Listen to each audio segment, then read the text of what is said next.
which translate instantaneously the languages from one to others. And it exists nowadays. I mean, and I have also some mobile apps that you can just point to a sign or to a text, and it will translate it instantaneously to you. Yeah. Good. My kids are in yes. Could we start now? Yes. Okay. Go ahead. We're ready. متابعينا، موعدنا الآن مع جلسة حوارية في مسار التطلعات التكنولوجية بعنوان كيف ندرس المستقبل، يديرها دكتور ياسر الشايب، أستاذ الهندسة في الجامعة الأمريكية بالقاهرة ومدير مشروع مركز التميز للمياه بالتأكيد. هو أيضاً رئيس مسار تطلعات التكنولوجيا بأسبوع العلوم العربي، ومعه الدكتور كريستوفيلوبولوس العضو المنتدب للعلوم المستقبلية لدى منظمة اليونيسكو، ودكتور فؤاد عمور أستاذ العلاقات الدولية وعمل على نطاق واسع في الشراكة الأوروبية البحر المتوسطية وكذلك في قضايا الدفاع والأمن. أيضاً أود التنويه أن هذه الجلسة ستتوفر مع ترجمة فورية على مستمعينا. إذا أردت الترجمة، الرجاء الضغط على أيقونة الترجمة على أقصى يمين أسفل الشاشة واختيار القناة الصوتية الثانية اللغة الفرنسية، وستقوم بسماع الترجمة الأوتوماتيكية من مترجمنا الفوري الدكتور محمد أبو العلا. And now, with a panel discussion of the technology aspiration track entitled How Do We Study the Future? It's going to be run by Dr. Yasser al-Shaib, Professor of Engineering at the American University in Cairo and Director of the Center of Excellence for Water Project. He is definitely the head of the Technology Aspiration track at Arab Science Week. With him, Dr. Kiristofilopoulous, UNESCO Chair on the Future Research, and Dr. Fouad Amour, Professor of the International Relations. Dr. Yasser, you can start now. The floor is yours. Thank you very much, Riham. Thank you. Good morning or to everyone here. I know that it's Saturday and it's maybe summertime, so I'm glad and very happy that we have now 23 people in the participants room, and I have with me two distinguished professors, friends as well, visionary people who are actually working on the future, what will happen in the future, which is a fascinating subject. And of course, this year, this Arab Science Week is about looking into the future.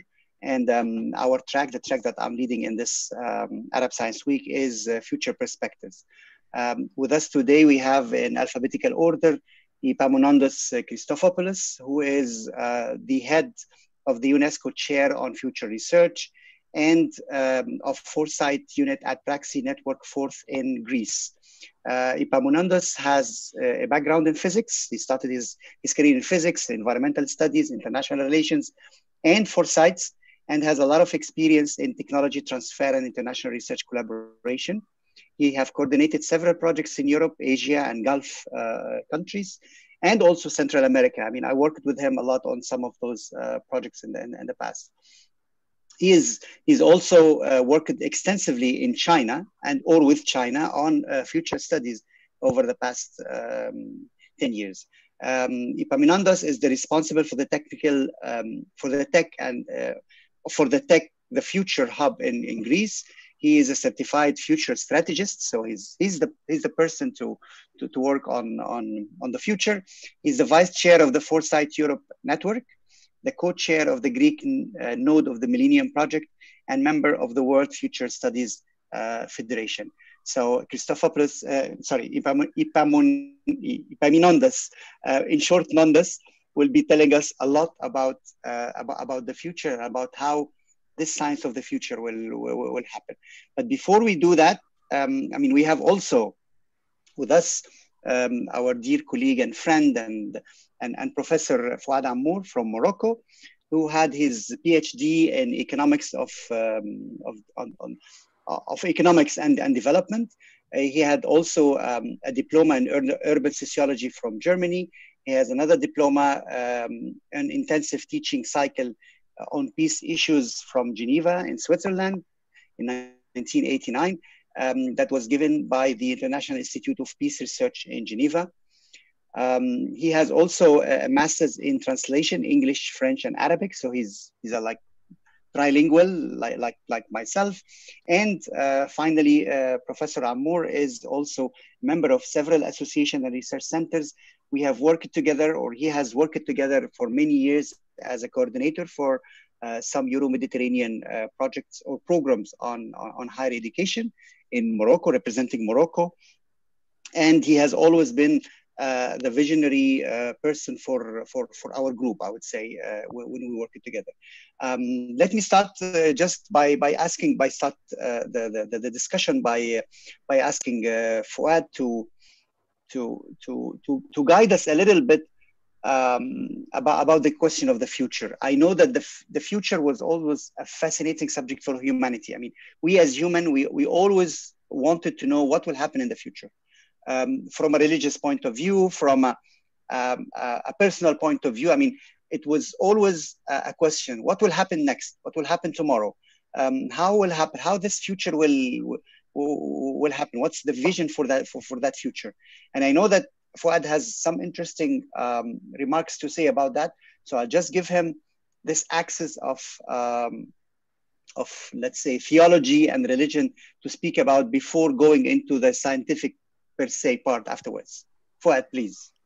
Thank you very much, Yasser. It's really a pleasure to see you, and meet you via this wonderful means, technological means. And it's a great pleasure for me to take part in this, of course, panel, which deals with the subject of great importance, of course, the science of the future. How to study the future if I have the answer. This science called the prospective or foresight.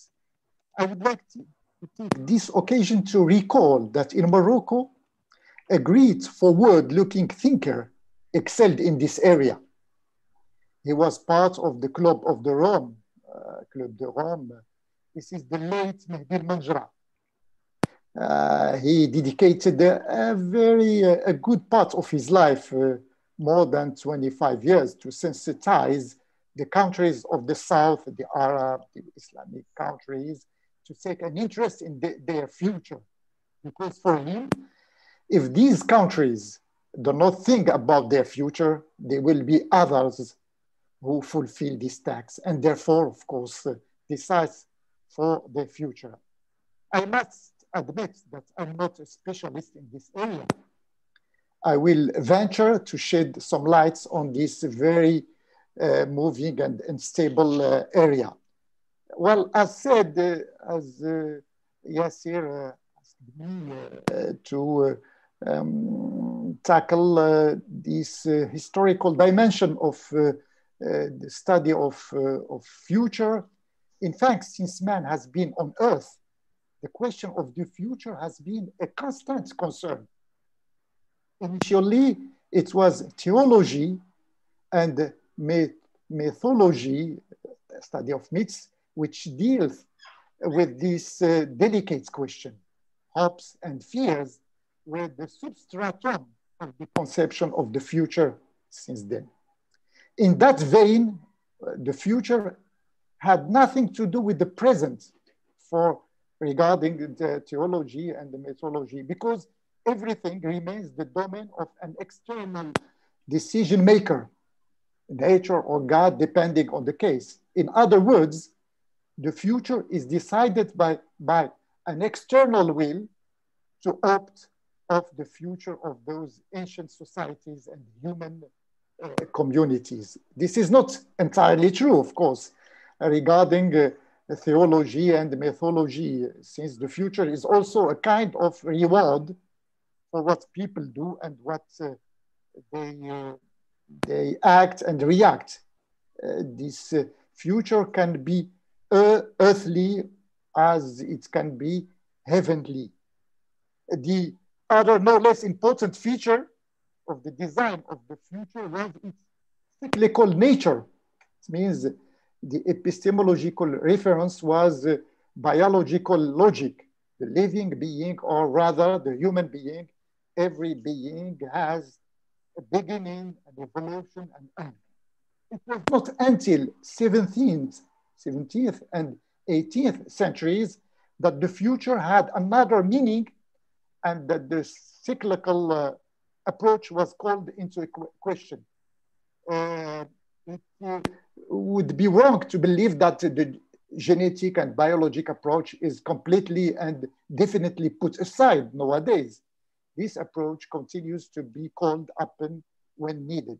Sociology is a fundamental break, a watershed in the conception of the future. The future, henceforth, is to be seen in the complex challenges of society. As a result, we start to talk about the projection or the extrapolation. Now, and to finish with some words to let my friends having the floor. Now, the whole question is how to have a realistic thinking about the future. By realism, of course, we mean a probable projection of present and future trends. Fouad, let me just interrupt you here for a second. So what I understood from you is that until the 16th, 17th century, future was always in the mind of the people, and it was based on religion or beliefs. Let's put it this way. Then it came this idea of cyclic future, which is actually a very interesting word to use, because in the question and answers part of this session, we have actually a question says, does history repeat itself? So I think what you're saying about cyclicity of history is also quite important. Nevertheless, I also like what you said about sociology, and that sociology is like an extrapolation of. I mean, we need to look into sociology as the extrapolation of the present into the future. But I believe personally that it's not only about extrapolation. I mean, it's not a one-dimensional thing that we will look into the future. I mean, you cannot have a simple function that will describe the present, will extrapolate into the future. If I look at it from a mathematical point of view, as I like mathematics, for example. So, what do you think about that? Yeah, of course. About the future, we have to take into consideration many variables. Complexity of the variables, the contingencies of many things we have to back our thinking. But nowadays, we talk about the realistic thinking about the future. There is a reason to be humble and modest on this issue. Very often, the future is more inventive and creative than our imagination. There is absolutely wide range of variables that is very hard to master. The point is how to reach a plausible view of the future. It is obvious that the future is hard to predict and foresee, but there are some questions. Who would have predicted 3, 4 decades before the impact of communication and information technology? Who would have foreseen the current? You are muted, Dr. Fouad.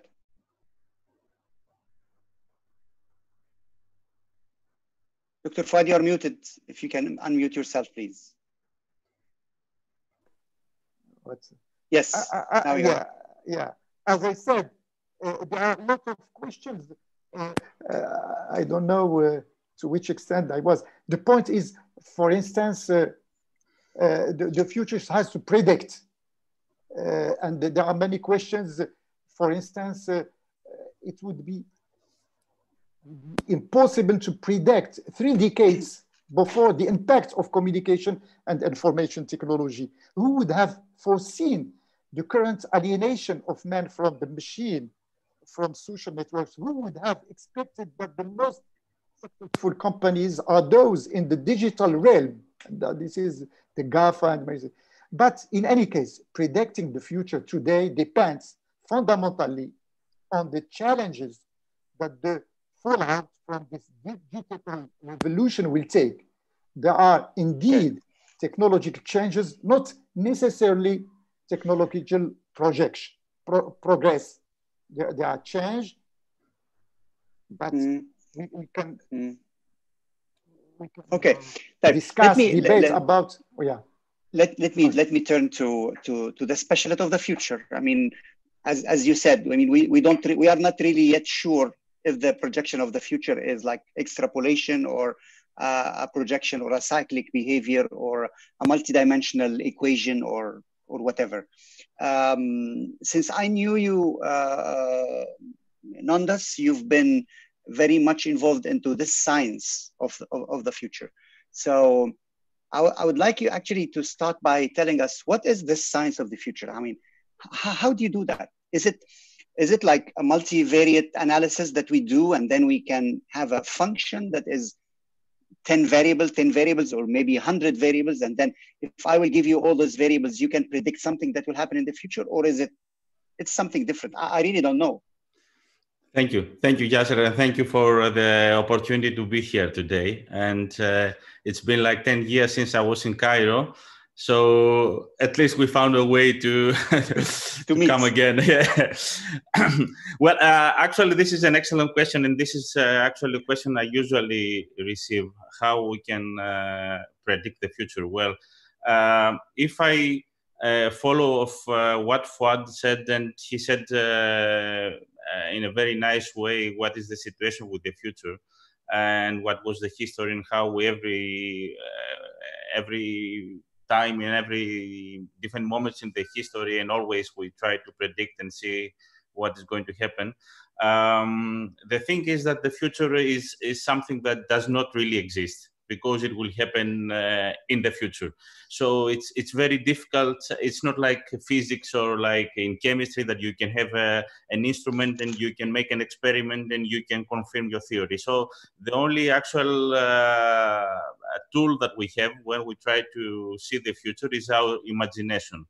So it depends how well is this skill to imagine the future, is also how well we can think of all the opportunities and all the possibilities that might happen in the future. And this is actually about the science, the future studies. So what we do and what we actually, what we actually use to predict, not to predict, because we don't use this word, we don't predict the future, is that we have a number of methodologies that actually help us to extend our imagination of how to think the future. Try not to think the future of a linear thing, of a projection of today, because then we are almost sure that we'll miss most of the things that are going to happen. But we try to extend our thought in as many possibilities as possible, make a number of scenarios, and then start working on these different alternative scenarios. All of them are more or less plausible, but we always should have this in our minds, that the future is not one, the futures are many. It's not easy to think the future with a plural way. We always use the word in,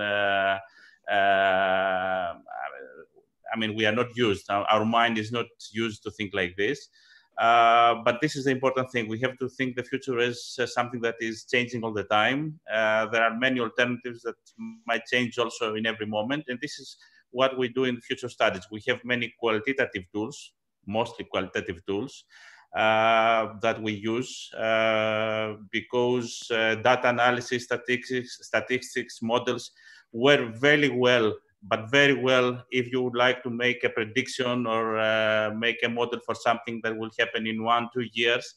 But then if you go and try to think something that is, it might happen in 10 years, then there are so many other things that might come up in other parts of the world, like could be like a climate crisis, it could be a war, it could be an earthquake, it could be COVID-19.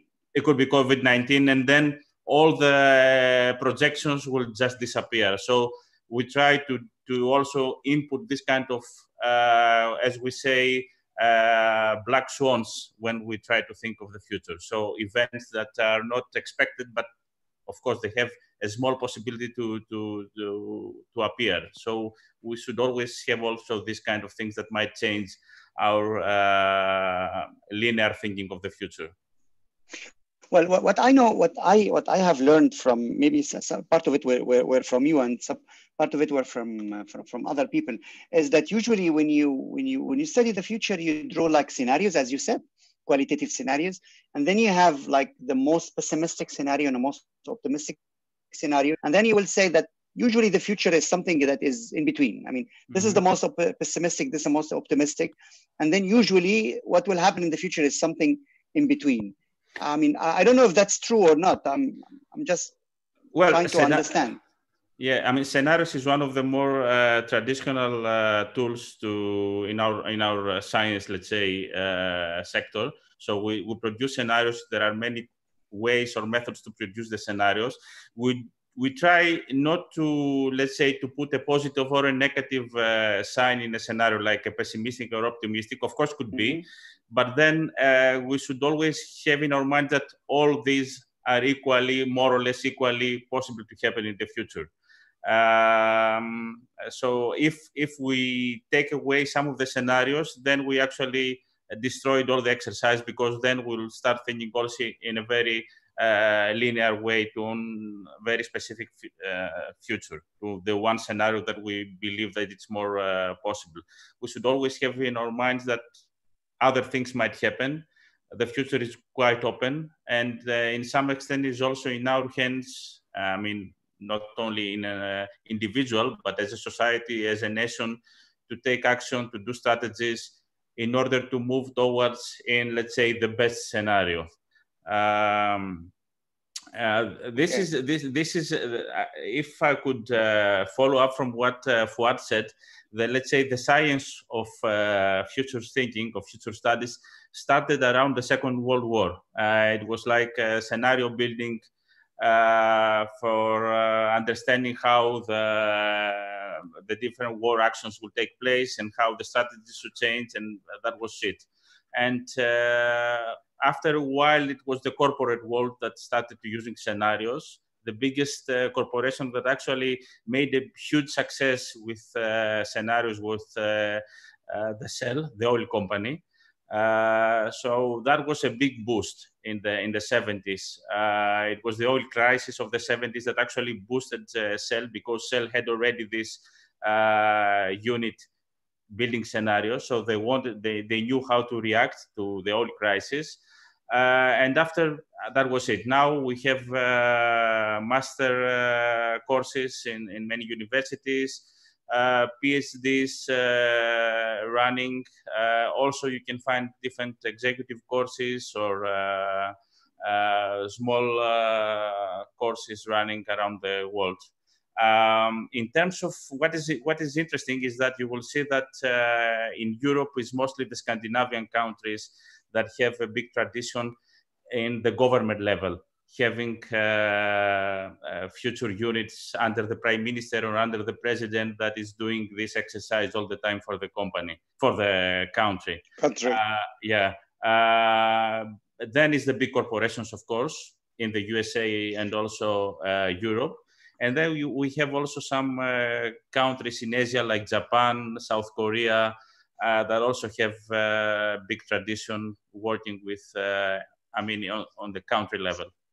So, ندرس, I mean, you are disappointing me, because I thought that you will tell us what will happen tomorrow and after tomorrow, but you're telling me that we are not predicting. I mean, okay, well, what I understood from you is that the science of the future is not about making predictions, but maybe it's about how the future will look like and how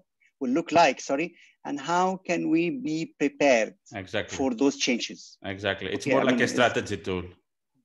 Yeah, it's more like a strategic tool. Okay, that's quite interesting, because it also brings us all to the ground that we will not come to you and find you with a magic bowl looking into it and say, this will happen tomorrow, or this will happen after tomorrow, or look into the stars and so on. But let me again go back to Fuad and ask you a question about what you said before. The cyclic behavior of humanity. Do you think that what we are going through? I mean, I was raised in a culture that says that the past is the key for the future. It was always like this. It was always that what happened in the past will most probably will repeat in the future. And they always told us that you need to study history in order to know what will happen next. And history repeats itself. You know, those slogans that goes every now and then. My question to you would be about this cyclicity of humanity. Is it really cyclic, or is it like, no, it's leapfrogs, it's paradigm shifts that happens every now and then, and what happened in the past is in the past, and now we are living in a different world in a way? Well, to answer this question, I have to recall that since 6 or 7 generations, the past 6 or 7 generations, we have invented more than what have been invented during 5,000 years. It means that this is what we call the acceleration of the history nowadays. Mm-hmm. That's why till 17th, 18th century, the world seems to be cycle, of course, because the change was very slow. And of course, people couldn't imagine other things than this cyclicity of the world. But let me come back to the study of the future in a modern sense. And I joined ندرس when he said that from the Second World War, we start to think about the future in new lenses. The study of the future is a fairly recent exercise. The first future surveys were carried out by Rand Corporation for the Pentagon in 1946. That is why there is a fairly close relationship between strategic studies and future studies. We have to highlight that.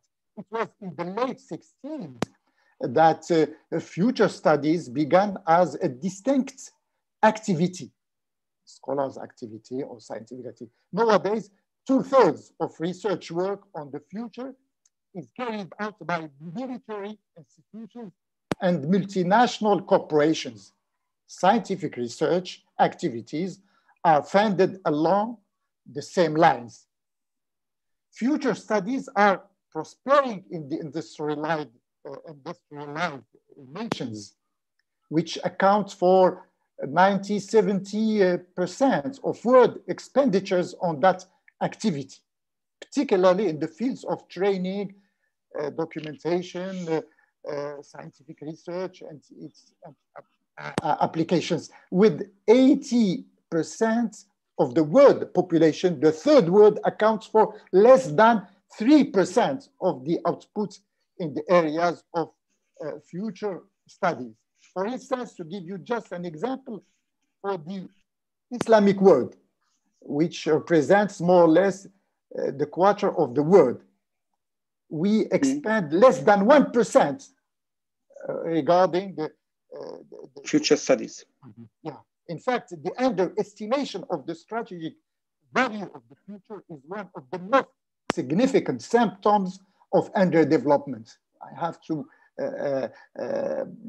insist on that. Development actually begins when people have secured the means to deliberate over their future and reach a consensus on the type of society they wish to build.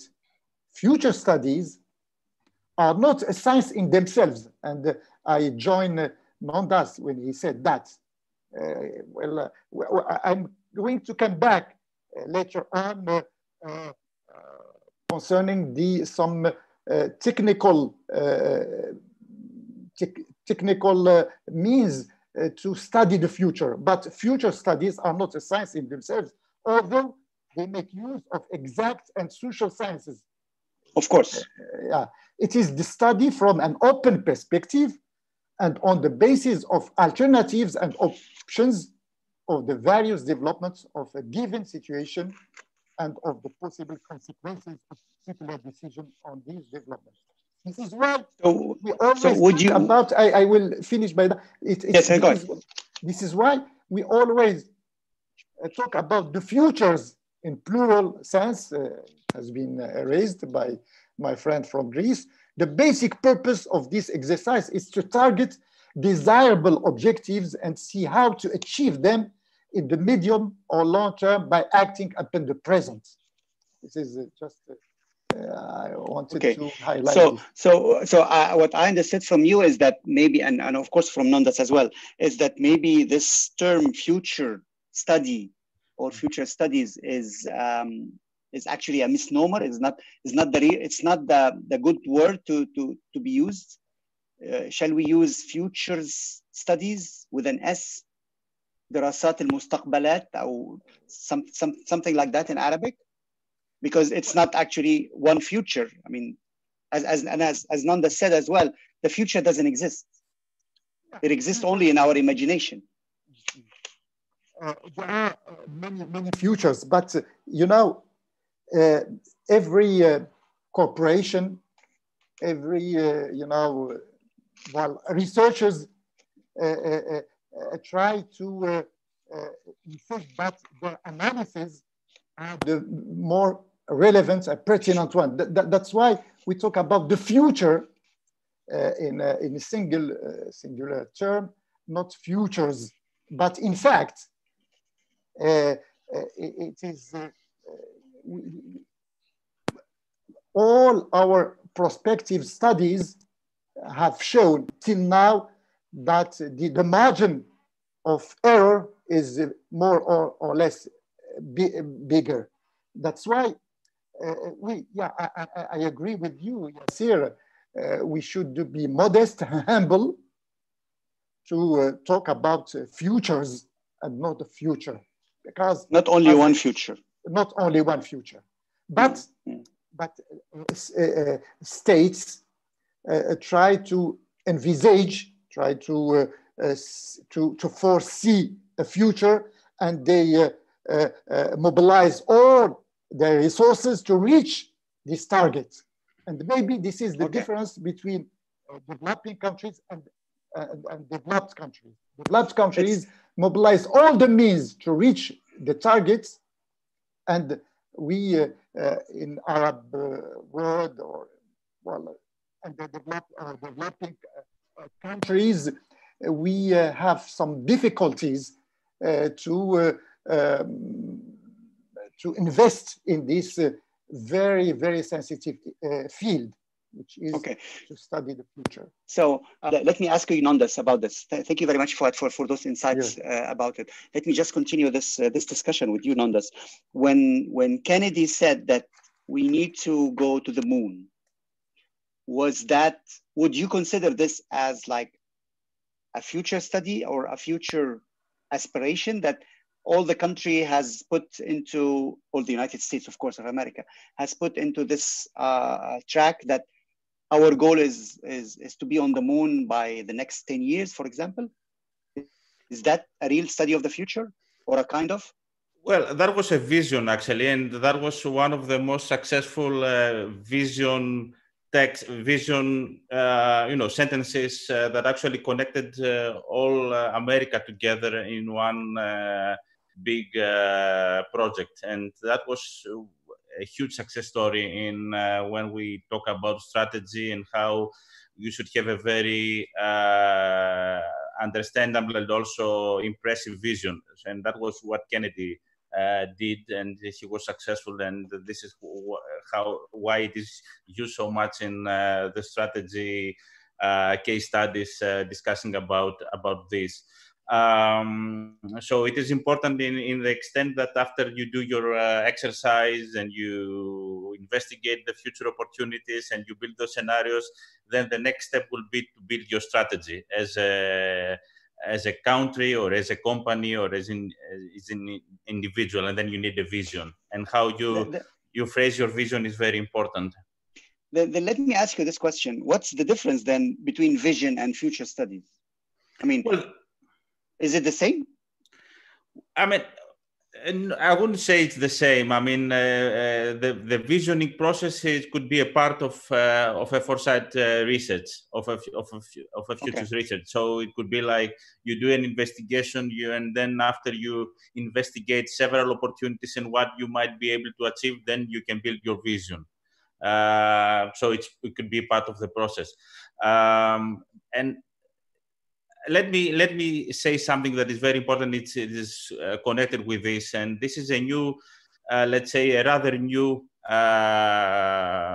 part of the future studies, and this is something that it is very much supported by UNESCO. It is called futures literacy, and it's actually the ability to imagine the future and how well and how open, as an individual or as an organization, we imagine the future. So UNESCO is actually supporting this concept as a very important capability, of course, for the students, but also for all the individuals for the 21st century. So it is, there is a lot of effort and research that is going on how we can actually improve this capability. Everybody is imagining the future, so everybody has this basic capability, but then in most of the times, the way we imagine the future is very, let's say, I wouldn't say boring, but very specific. We are very much, the way we imagine it depends of our family, our religion, our, let's say, how many trips we have done. I mean, there are so many ways that actually affect the way you imagine the future. So UNESCO and our network of UNESCO chairs are doing a lot of research how we can actually improve this capability, because then we will see more opportunities in front of us as a country or as an individual. And this is a new, quite important part of future studies. So let me just, I'm very curious about what you do. And I know that there might be some skills that you don't want to reveal maybe to the others as secrets of your professionality. But let me ask you this. I mean, if you and I now are sitting in a room and we are trying to think about what would be the future of the Mediterranean, for example, where we study, where we start, what is the first thing that you will do? Well, the very first thing when you start a future study, when you have a topic, is to define what we say, the focal question. So, I mean, the future of the Mediterranean could be the focal question, but we can have it something more specific that will help us and will guide us through all the research process. So we'll spend like a couple of hours to define our focal question, what exactly we would like to investigate for the future of the Mediterranean. Of course, that depends on the client. If we have a company, for example, we have an environmental NGO that maybe they would like to investigate the water of the Mediterranean. Let me be more specific. I'm trying to grasp information from you now. Yeah. Well, okay, we are studying the future of the Mediterranean in terms of energy. Okay, so let's say we'll define the question like how the Mediterranean area could be more, let's say, energy independent, for example. So exactly. We can have it like very specific, and then the next step is we'll do some research about the history. So to see what happened and what affected the history in the area, because this will get us some hints of things that actually had a strong impact on the Mediterranean area. Then we start looking about drivers, things that actually affecting the present and might affect the future, trends that maybe they're in the very initial phase now, but maybe they will become more important in the future and will affect like in the field of the energy, could be like what kind of energy will be important in the future, of what kind what are going to be the energy sources, or what are going to be our, as a society, what is going to be our, the way we are living, if we would like to be more environmental friendly. Of course. Do we think about hazards as well? Yes. Okay.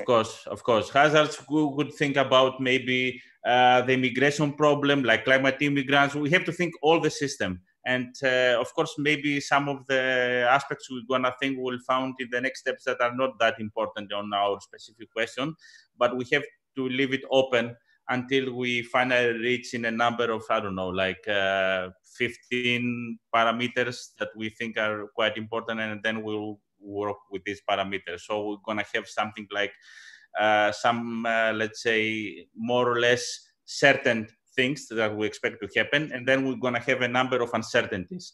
So based on these certain things and our uncertainties, we build the alternative scenarios for the future. And of course, we will give more flesh to the scenarios by also putting some, let's say, extreme events that might happen, like some black swans. Could be an earthquake, could be the discovery of a new, I don't know, energy type source. of energy or source of energy. Yes. Yeah, exactly. So, and then we build those scenarios. And depending on what we want to achieve, then we build our strategy. If we can do something to go towards to what you said, the best scenario. Okay. Well, I think time is catching on us. We need to give some time for a couple of questions to be asked from the audience. The question and Q&A session is open for anyone who wants to ask any question to our esteemed professor. Let me just ask you a final question, both of you, in 1 minute, 1 or 2 minutes. What is the science of future for you, Fouad? Well, the science of the future is to have a proactive action towards the future we want. In this regard, there are many decisive attitudes toward the future. There is the first one is reactive, what we call reactive. It means when there is power, it must be extinguished. Yes, we wait that the events happens. The second be prepared. To be passive towards what's going on and to react afterwards. The second attitude is what we call preactive. It means we anticipate, we act to prepare to react. We prepare for the expected change. Example, the insurer. And the third one, which is more important, and this is what we call the proactive attitude. We act to bring about the desired changes. And with regard to your question, Yasser, about the Mediterranean, there is two main attitudes. What we call genetic approach, it means the projection. We wait, we see what's going on, and this is which we call theological approach. It means that what is the future we decide to have. And we act consequently. This is very important. And in this regard, there are maybe some words to precise. We talk about foresight or prospective. This is the anticipation to inform action. We talk about forecast. It means to estimate of the future with a degree of confidence, and projection, extension or an infection into in a statistical way, as we are used to do. ندرس? Well, I will reply in a very subjective, personal way. For me, future studies is actually it's actually a pleasure. It's after moving to this field like 10 years ago now. I enjoy working, and I actually understand now what it means to have fun during work. And wow, it's for me, yeah. And actually, because it's always nice to think about the future and imagining things. And this is exactly what I'm looking at the people when we are building our team and the people we are hiring. We try to find people that have this, let's say, talent to look at the sideways and don't look only straight, but then have like this peripheral vision to really see what is happening around them. There are so many signals around us, and the signals are talking, but most of the time we don't actually listen to them. So it's very important to listen to the different signals that are around us. And for me, this is future studies. Do you think COVID-19 is a signal? Yes, definitely. It is a signal. It is for us. It was a big boost because I mean, everybody now understands that all these extreme events that we're talking about can happen and can have really extreme effects. You see how the global economy is suffering and will suffer more. So yeah, that was a big boost for us. I'm not talking only for my unit, but also the global community of futurists. There are so many projects running currently about what is going to happen, different scenarios. The future after COVID-19, the new reality, as they call it. Yeah. And you see it as a signal, and Fouad? maybe what is going to be the next pandemic. For me, maybe we need another session to discuss this very yes, problematic question of COVID-19 pandemic. But there are many things to say. I don't know if I have 5 or 10 minutes to tackle this question or no. No, I mean, just to answer. I mean, of course. I mean, this is a large subject. I just wanted to have your opinion. Do you see it as a signal for something? I don't believe that this is a watershed. To be quite truthful, I can say why. Because there are lots of writings, reports about this pandemic as a break in the evolution of humanity. No, it is, and I can just give you some signals about that. First, there are some preliminary remarks to dispel any ambiguity. First, this pandemic exists. It is somehow dangerous. It is the beginning of new order, maybe. This period prepares people all over the world to accept not only to inoculate the vaccine, but also the injection of a sort of chip subcutaneously in our body. I would say that the big challenge of the future will be what I call the brain industry. If you give me some minutes, I can develop these ideas. We have 2 minutes or 1 minute and a half if you can. Yeah, contrary to popular belief, the COVID-19 pandemic is far from constituting a breaking point from the previous 2 decades. The strong interest in human health and its conditioning began strongly in the year 2000.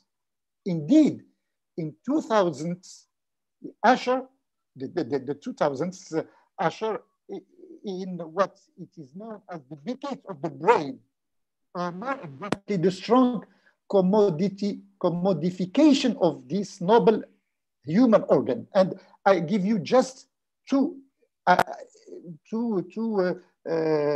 signs in this sense. Since then, project has focused on the function of the nervous system and human mental health have been on the rise. The 2 flagship projects in this direction are transhumanism and its corollary augmented man. But just two statistics. You know, the cost of neuropsychiatric illnesses have increased dramatically in recent times. The total cost of brain diseases was estimated in 2004 by the European Brain Council at 386 billion euros and reached 798 billion euros per year in 2010. This is, you can see that in French National Assembly. The World Health Organization underlines the economic promises of an area still little invested, namely the care of mental health. It is a highly attractive area for global capital, according to the same organization. for people who need mental health care at some point in their life. And we call that neuroeconomics. I'm working on this. Okay, well, I'm sorry that time has come to almost an end. We have only 2 questions actually in the quick Q&A session that I would like to ask you about. The first one is, I would say, a rather easy one or straightforward one. It says, what's the future of oil in the Middle East? The other one is that it says, do we need the new Manhattan Project to offset AI upcoming danger? So the person who is asking is putting actually a hypothesis that AI is already an upcoming danger, and how can we have a Manhattan Project to offset it? ندرس, the future of oil in the Middle East? Well, of course, this is not a question I can answer straight away, but for me, the question is a different one, is how long oil is going to have a future. We see a global transition towards renewable energy, and we see also that the cost of renewable energy is reducing exponentially. So for me, the important thing, and I say the same thing in the country here in Greece, because, you know, we are also living with the dream of discovering oil and natural gas and things like that, and we'll solve all our problems. And I don't think that there is any future on this, actually, and we must think of our future in a different way. So for me, this is the important thing, that the signals are saying that we are changing, and all the transformations are going towards this direction. So we have to start thinking as a country also that what is going to be the future without oil. Thank you, ندرس. Fouad, AI is a danger? Well, we are going to live with that. Intelligence, artificial intelligence, etc., is something which will be with us in our daily life. And actually, it is with us in our daily life. I mean, our dependency on machines and aids is more or less. Unfortunately, few countries, few corporations are mastering this very strategic tool. We will be the object of the history, not the subject of the history, unfortunately. We will just use that. But, you know, even now, even Europe is an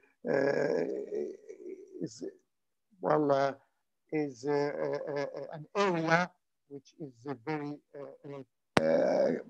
noticing a backyardness regarding what's going on in the field of robotic, of intelligence, artificial intelligence, etc., etc. You are talking about oil. Now the focus is on the renewable energies, of course, of course, and, of course. The future. Thank you very much. Thank you very much, Fouad. Thank you very much, ندرس. I really have enjoyed a little bit. Although disappointed me as again, ندرس, that I thought that I will come back to you. I will come to visit you in Greece next month and see your magical ball, and you will tell me about my future. But apparently, you will not do that. You will do something different. But maybe you will tell me about strategy that I can do for the future. Thank you very much, Fouad, for your insightful remarks. Thank you very much, ندرس, for your remarks, and thank you for the audience for being here with us. And I hope that it was successful. Riham? Thank you, Dr. Yasser. Thank you to all the doctors for this beautiful panel discussion. I enjoyed it so much. So thank you for joining us in Arab Science Week. Thank you. Thank you so much, and hopefully we will meet again maybe next year. Yeah, thank you. Yes, thank you. Thank you, everyone. Thank you. Bye-bye. Bye. متابعينا، شكرا لتواجدكم معنا ولحضوركم هذه الجلسة. أيضا أردت التنويه أن يمكنكم استئناف البث في تمام الساعة 6:46 بتوقيت مصر، 5:40 بتوقيت المغرب، 8:40 بتوقيت الإمارات، لاستكمال فعاليات اليوم الثامن بحديث يقدمه الأستاذ أحمد مجدي تحت عنوان التدوين الصوتي والإعلام العلمي. انتظرونا وتابعونا.